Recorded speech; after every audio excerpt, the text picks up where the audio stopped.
La magistratura faccia il suo lavoro sul cantiere della Pedemontana, posto sotto sequestro, ma in questo momento è prioritario il versante occupazionale. A dirlo sono le tre principali sigle sindacali che riuniscono dietro un unico scudo i lavoratori delle ditte attualmente impegnate nella costruzione dell'intera Pedemontana veneta.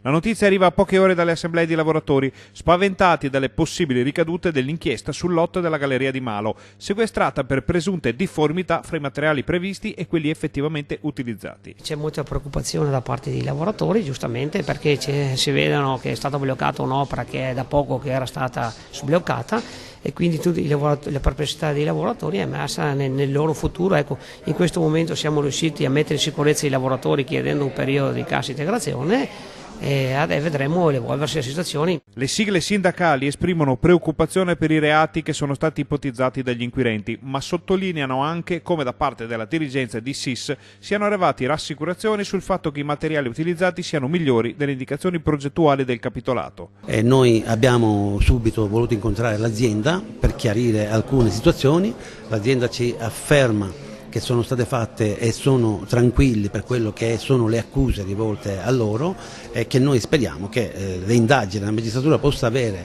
fine e con un esito positivo. I rappresentanti sindacali hanno quindi siglato con il consorzio i documenti per la cassa integrazione fino a ottobre per 81 lavoratori. Al momento ci sono all'incirca un'ottantina di lavoratori che non possono proseguire con il lavoro, pertanto ci siamo attivati per poter fare un periodo di cassa integrazione sul quale poi dovremo vedere gli ulteriori sviluppi e fare le dovute considerazioni poi a posteriori.